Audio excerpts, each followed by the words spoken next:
Ils quittaient leur propre fête de mariage, riant pour passer leur première nuit en tant que mari et femme. En quelques secondes, un phare a surgi dans l'obscurité, un bruit de moteur rapide, puis l'impact. Quand la police est arrivée, il était trop tard. La mariée, en robe de rêve, était morte et le marié agonisait. Une question demeure, comment une nuit parfaite a-t-elle fini en scène de crime choquant les États-Unis? Je suis Marcos Campos et l'affaire du jour concerne Samantha Hudson. Je vais vous exposer tous les éléments de cette affaire. À la fin, nous tenterons de comprendre cette barbarie. Si vous aimez les affaires réelles détaillées, abonnez-vous, hein, suivez-moi, devenez membre ou laissez un like ou un commentaire, même un emoji. C'est bon, les messages sont passés, passons aux faits.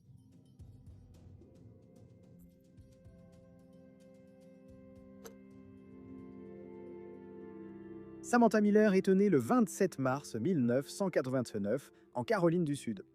Ceux qui la côtoyaient décrivaient Samantha comme une personne extrêmement aimante, spontanée, joyeuse, sociable, ce genre de personne qui se fait facilement des amis, toujours prête à discuter, à aider, une personne pleine d'énergie. Elle aimait les animaux, elle aimait la mer, et selon ses amis, il y avait une chose très claire, Samantha adorait tout simplement la vie.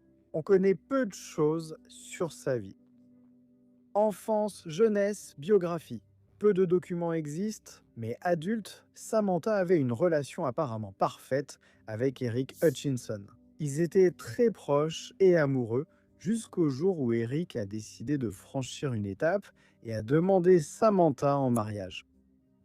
Et c'est là que commence cette période agréable dont elle avait toujours rêvé, tous les préparatifs pour le grand jour. Samantha s'est impliquée dans absolument tout pour son mariage. Tous les détails, tout ce qu'elle aimait dans sa vie se matérialisaient là, lors de son grand jour. Le mariage a eu lieu le 28 avril 2023. C'était un vendredi sur la plage de Folly Beach, en Caroline du Sud, son lieu favori. Après la cérémonie au bord de la mer, les invités se sont dirigés vers une salle de réception face à l'océan.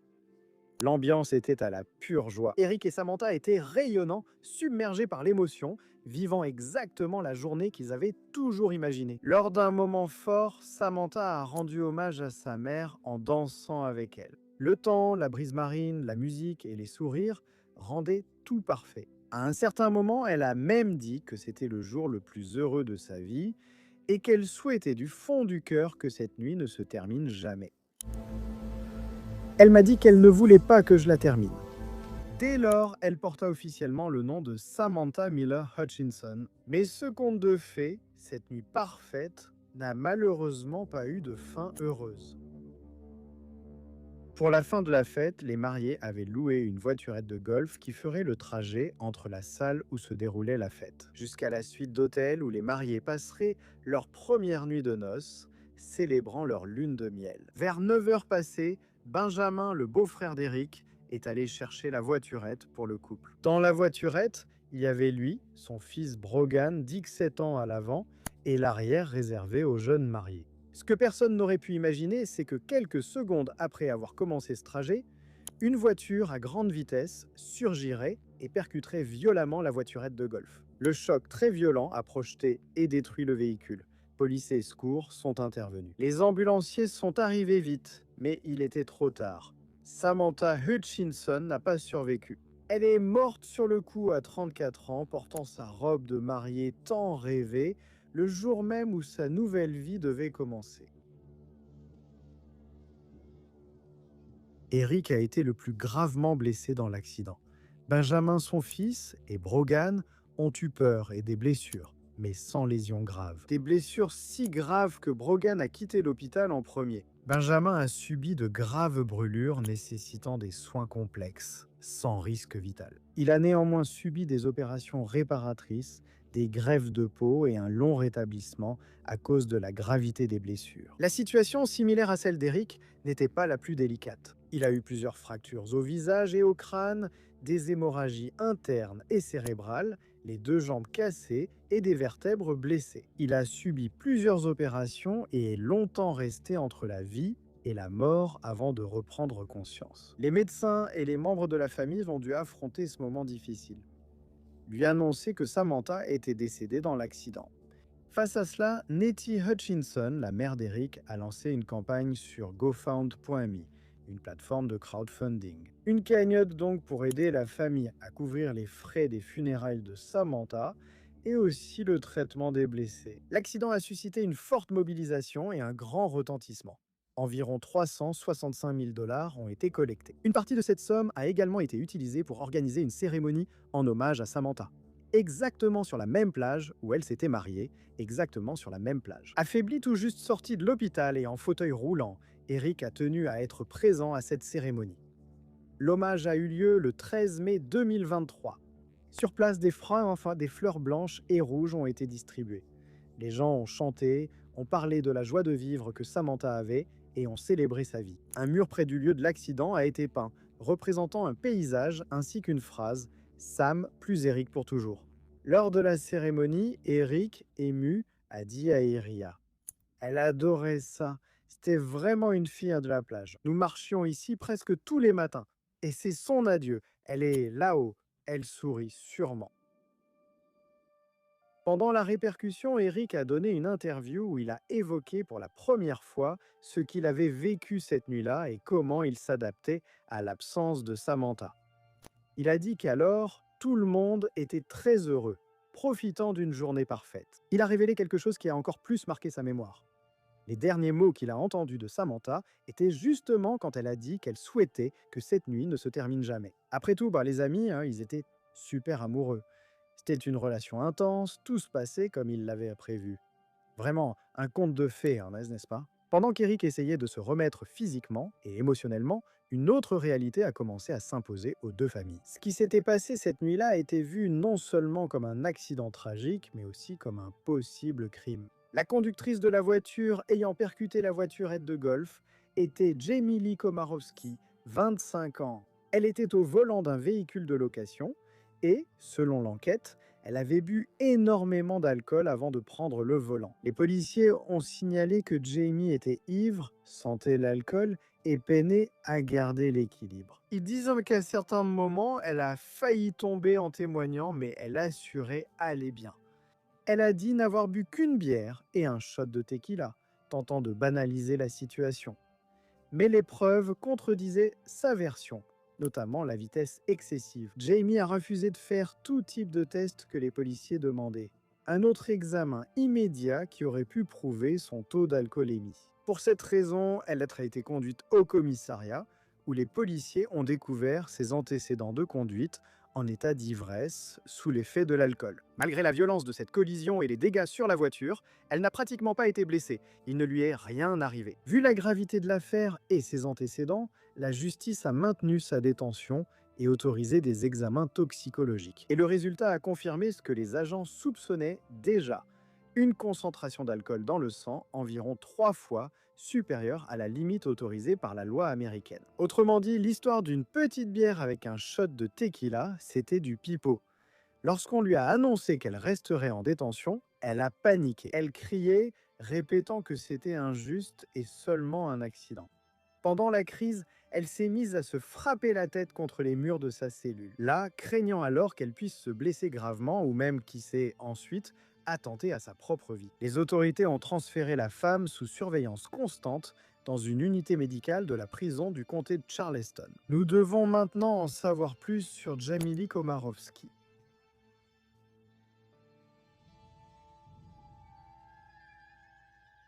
Née le 15 septembre 1997 à Clinton, New Jersey, elle était l'enfant du milieu, avec une sœur aînée et un frère cadet. Adolescente, elle a étudié à la North Hunterdon High School, où elle excellait en sport. Son premier emploi était assistante dans une crèche appelée Right and Home, où elle aidait en salle. Elle a occupé ce poste environ 1 an, jusqu'en septembre 2014. Après le lycée, en 2015, Jamie a déménagé à Conway, Caroline du Sud, pour étudier la gestion hôtelière et le tourisme à la Coastal Carolina University. Durant cette période, elle a fait divers petits boulots pour s'en sortir. Elle a aussi été serveuse 1 an et a fait un stage chez Consensus Real Estate en dernière année d'université. Après avoir terminé ses études, elle a occupé quelques emplois à temps partiel avant d'obtenir un poste fixe comme chargée de compte dans le secteur logistique de l'entreprise Total Quality Logistics à Charleston. Dans son témoignage, et aussi à travers ce qu'elle publiait sur les réseaux sociaux, Jamie a raconté qu'elle souffrait réellement de dépression et qu'elle avait commencé à consommer de l'alcool comme une façon. Essayer d'atténuer et de gérer ses conflits émotionnels était sans doute évident dans ses publications. Non, presque toutes ses publications portèrent sur les fêtes, l'alcool et surtout la tequila. Dans l'une d'elles, elle est déguisée en Buzz l'éclair à Halloween, faisant une blague et référence à l'alcool. Et donc les gars, on voit comment les maillons de cette fatalité se sont construits, n'est-ce pas?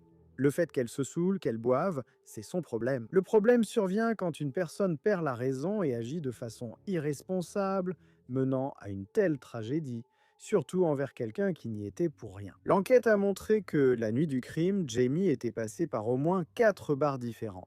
Regarde bien, dans chacun d'eux, elle a consommé des boissons, uniquement des boissons. Détenue, 23 jours, elle a passé 271 appels, mais n'en a complété qu'environ 128. Une chaîne de télévision a obtenu ces enregistrements et a publié que, soi-disant, ils concernaient des échanges avec des proches et des avocats. Jamie répétait tout le temps qu'elle n'arrivait pas à croire ce qu'elle avait fait, ce qui s'était passé. Elle répétait que c'était un accident et insistait sur le fait qu'elle était une bonne personne. À plusieurs reprises, elle semblait même minimiser la gravité de ce qu'elle avait causé, traitant la situation plutôt comme quelque chose qui allait perturber ou ruiner sa propre vie. En quelque sorte, elle ignorait ou mettait de côté toute relation avec la famille des victimes, n'est-ce pas? Je ne sais toujours pas ce qui va m'arriver. Elle a même dit que, puisqu'elle allait rester en prison pendant quelques mois, elle comptait utiliser ce temps pour étudier, apprendre des langues, acquérir des connaissances. Elle disait qu'en sortant de prison, elle serait plus intelligente et qu'elle n'y resterait que peu de temps. Ses plaintes à l'intérieur étaient banales, presque surréalistes. Elle se plaignait de la télécommande inutilisable et de la nourriture horrible. Lors d'un appel, elle a dit devoir manger des hot dogs, des boulettes de viande froide et d'autres aliments qu'elle n'aimait pas. Le père de Jamie a essayé de l'alerter sur le contenu de ces conversations, lui rappelant que l'affaire était largement couverte par les médias là-bas. Tous surveillaient et les appels étaient enregistrés. Si quelqu'un avait eu un contact avec elle, ça ne se serait pas passé ainsi. Mais apparemment, elle se souciait davantage de son image et du regard des autres que d'être jugée mauvaise. Malgré ses divagations sur la nourriture et le reste, non? Dans les enregistrements diffusés, elle n'a jamais exprimé de véritable remords pour la mort de Samantha ou les séquelles des autres victimes. Un autre point marquant est que, bien que seule autorisée à passer des appels téléphoniques en raison de sa détention sans caution, Jamie a finalement reçu la visite de membres de sa famille. Rien d'autre n'a été rapporté officiellement à ce sujet. Elle a été accusée de DUI, terme américain pour conduite sous l'influence d'alcool ou de drogue.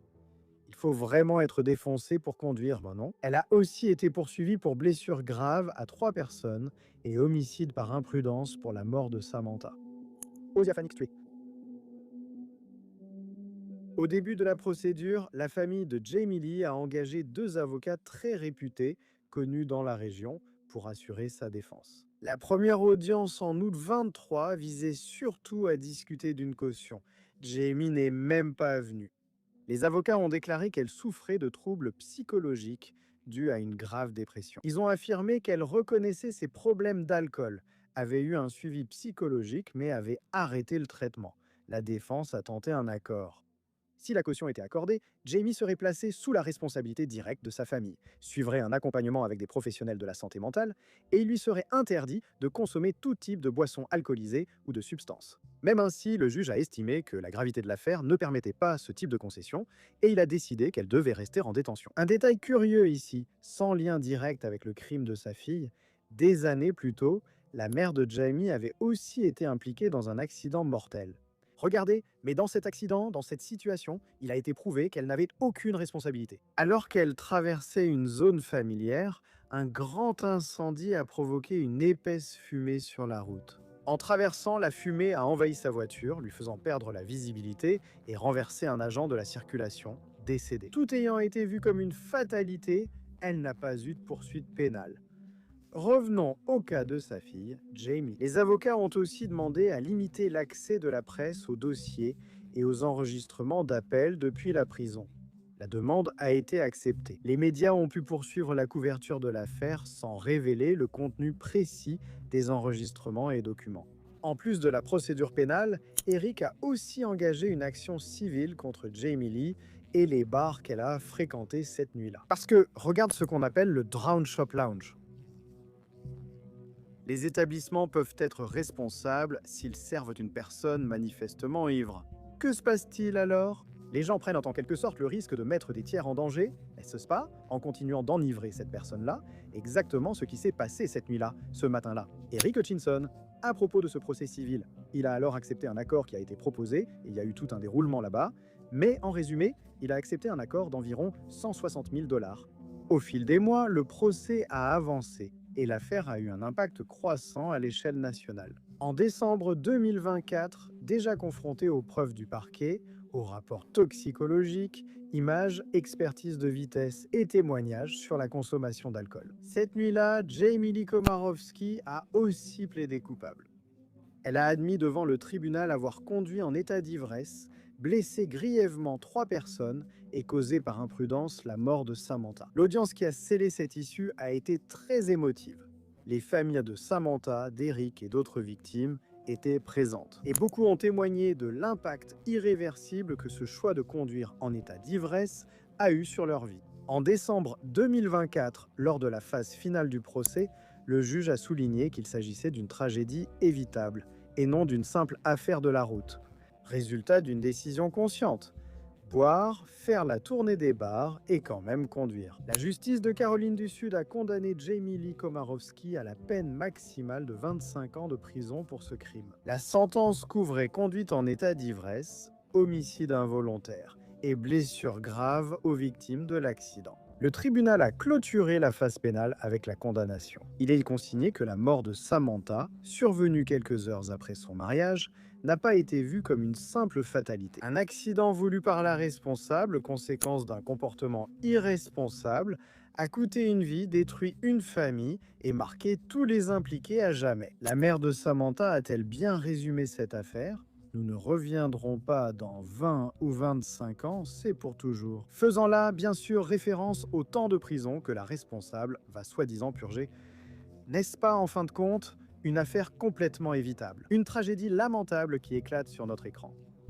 Ici, le cliché de base que toute personne ayant un minimum de conscience et de civilité devrait connaître. Si tu bois, ne conduis pas, mec. Ne te crois pas invincible. L'alcool ralentit les réflexes. Si tu es avec quelqu'un qui n'a pas bu, laisse-le conduire, sinon appelle un Uber. Si tu prévois de te saouler, ne prends pas la voiture. C'est évident, mais il faut toujours le rappeler. L'incident a eu lieu aux États-Unis. Je fais un lien avec le Brésil. Il y a des besoins évidents, comme la loi sur les sièges enfants en voiture.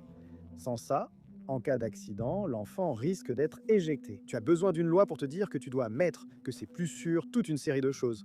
Franchement, c'est comme si on devait vraiment te prendre par la main et dire ça tu peux, ça tu ne peux pas, d'accord, c'est comme ça. Donnez votre avis, Espace Thérapeute, en commentaire. Merci beaucoup pour votre présence.